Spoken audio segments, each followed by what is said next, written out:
Welcome back to another alumni interview for the magazine. My name is Glenn Parker, and we're joined today by Jedd Fisch, the new football coach of the University of Arizona. And Jedd, thank you so much for coming on with us.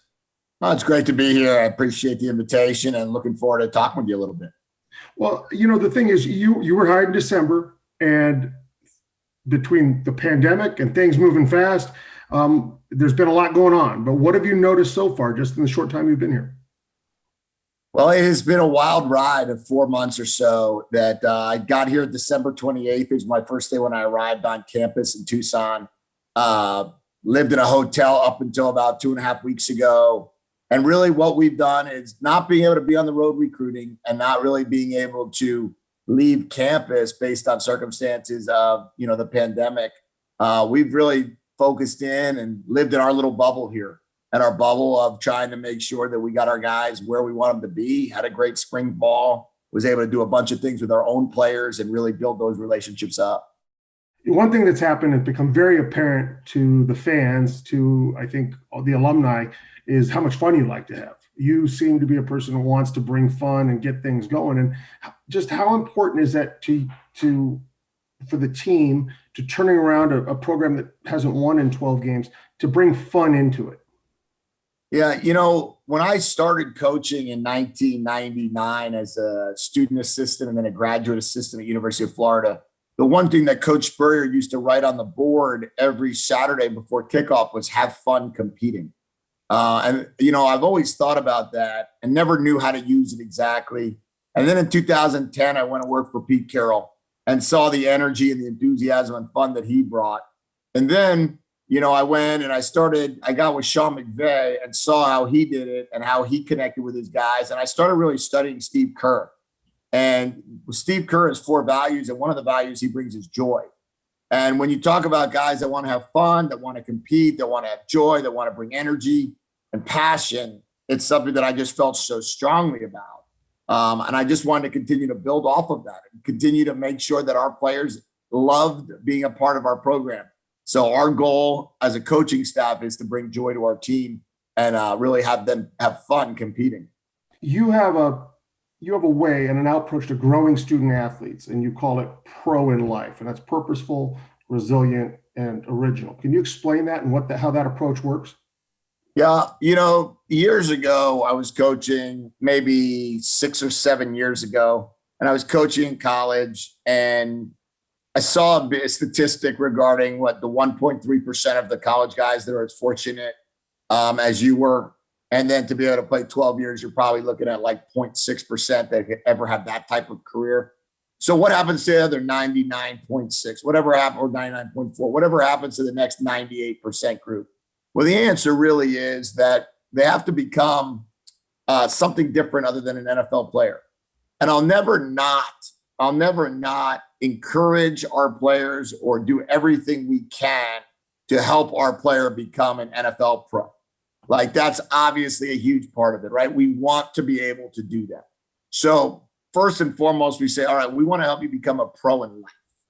We want you to have a mission in life that will help you execute your plan in numerous other ways. And when we were talking about the word pro, as I was going through this process with a couple of friends of mine, it was like, when you use the word pro, what are you saying? Well, we're saying, have a purpose in everything you do. If you could become somebody that has a purpose in everything you do, you have a great opportunity to become a professional in life. Be resilient. Be resilient. Life is not always going to be easy. Life is not always going to give you opportunity to do and everything you want to do.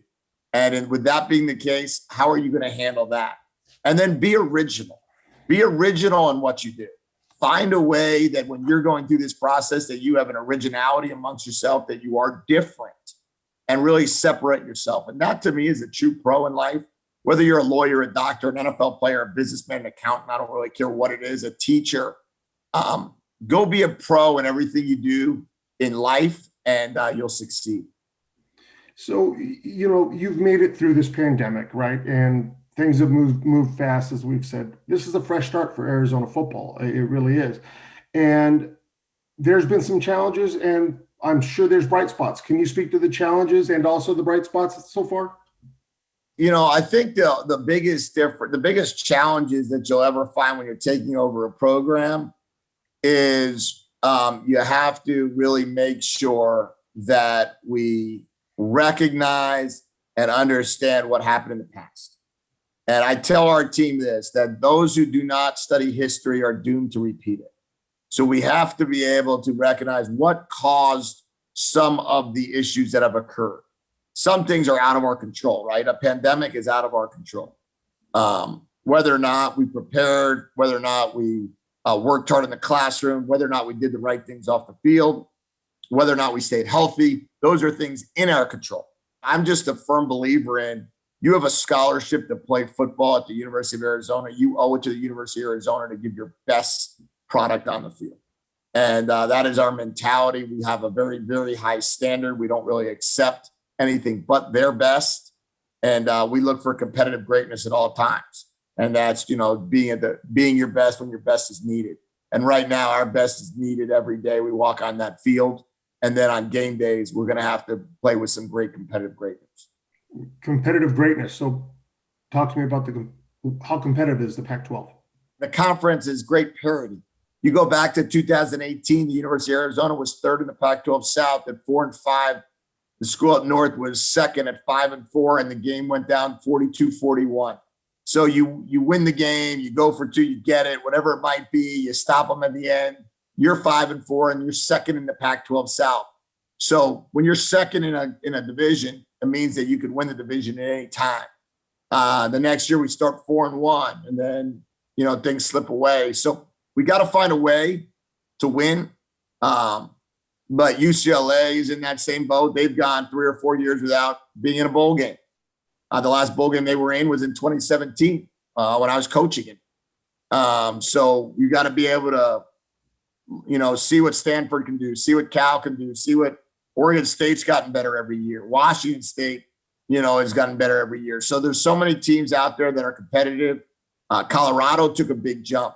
So our goal is this: we believe that everybody can take a jump forward and everyone can take a fall backwards. And our goal is to take the leap forward and hopefully push some of these guys backwards. So in order to do that, you're going to have to recruit, and you're going to have to find talent and recruit it down here. First up, how do you do that, and what's your strategy towards recruiting talent and getting them to Tucson? Well, recruiting is, it's every day. It's the lifeblood of your program. It's what makes your program go. We have a big quote in our building that says, you compete with schematics, you win with people. So you've got to be able to recruit great people. You've got to be able to go out there and find the right personnel for your football team.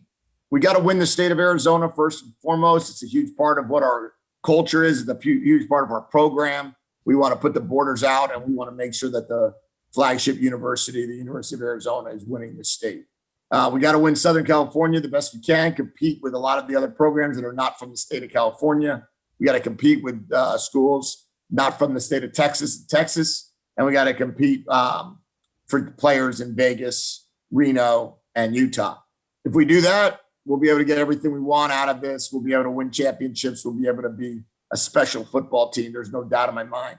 We have enough great top players in the state of Arizona, California, Texas, Utah, and Vegas, and Nevada, that we can get really what we want out of our team. If there's an extra guy somewhere different, guy out on the East Coast, someone that knows Coach Brown, Florida or Massachusetts or Connecticut, great.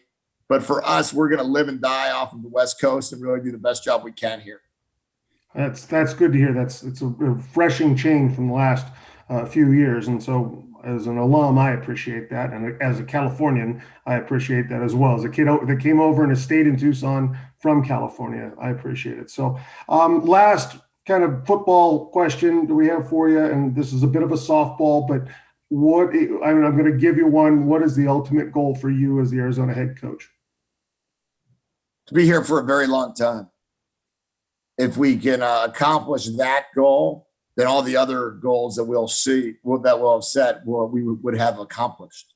I'd like to be the head coach here for many, many, many years. And if you're going to do that in any college athletic, that means you're winning games, you're winning championships, you're competing at the highest level, you're doing things right off the field, your players are representing the university the right way, and your staff is representing the university the right way. So that's the ultimate goal. I feel like if we hit that goal, we'll hit all the other ones along the way. Coach, thank you for all of your insight and thank you for the answers. I know you've been so good with us as letter winners and your openness to have Zoom meetings every month or so and connect with us.